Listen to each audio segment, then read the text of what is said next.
Having a pollinator demonstration garden on campus is a really powerful way to show people these are the kinds of spaces that our native pollinators really enjoy and will utilize and need, and that we don't need to be too complex about it. We just need to put in the right kinds of substrate for those to nest and the right kinds of plants. One of the best parts about a native pollinator conservation garden is that we can teach people about the diversity of pollinators, and a lot of people know about honeybees and bumblebees, but they don't necessarily understand that we have another 1,500 different species of native bees here in Utah. We had lots of different people throughout campus collaborating on this effort. It was kind of this beautiful relationship between the biology department, the community engaged learning students on campus, and the architecture building. We collaborated to put that pollinator garden in that space. Another group that is, of course, very, very active with planning, planting, and implementing the pollinator conservation garden was the Beekeepers Association at the University of Utah. So great way to collaborate among multiple departments, students from different backgrounds and interests in multiple clubs to raise awareness and promote biodiversity concepts on campus for pollinators. So every year during a rainstorm, there would be flooding in the path that you can see in the back, and that would overflow and run off through the lawn that used to be there just in my back, in the background. We had two plans to do with this space. Is one, to make a green infrastructure to collect all of those stormwater to stop flooding in the architecture shop, and then also make it into a pollinator garden. We decided we can apply for a SCIF grant and make a sort of a bioswale in this lawn. So this is the first of its kind, a hybrid infiltration and bioretention channel on campus. So we were really excited. We had this huge team who were designing and drawing and making up sketches of how it would look like. So that part was really interesting.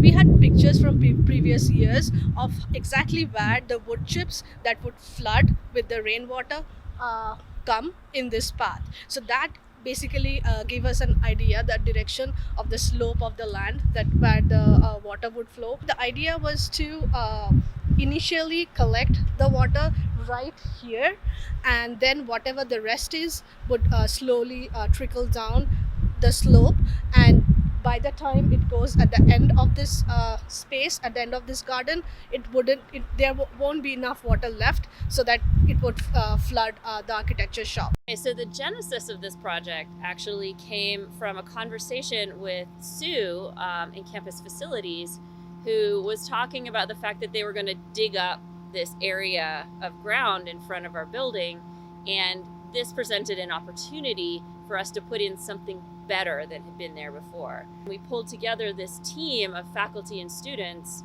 and we put together a proposal for the SCIF program. And SCIF is the Sustainable Campus Initiative Fund, and it's funded by student fees for students who can write proposals to do cool sustainability stuff on campus. We wrote the SCIF proposal probably in about 3 weeks. It was pretty fast.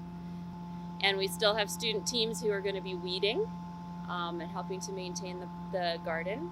As we do things on campus, as we change and build things, there are always opportunities to try and do things better and try out new ways of doing things. One of the really big goals of the garden is providing habitat for bees, but also another really important part was giving exposure to the bees, is providing a way for people to see why they are so important in kind of an area that education about pollinators can be put together. One of the ideas that we had for the garden is providing different areas where art exhibits could be installed that are pollinator focused, as well as different projects for monitoring pollinator activity in the area. So that was another really cool part of the project that we hope to have, is providing an area for people to study those types of different things. One of the contributing factors to why pollinators are decreasing, and honeybees in particular, is different mites, pests, as well as viruses. We did try to incorporate plants that were good for bees as well as butterflies and hummingbirds.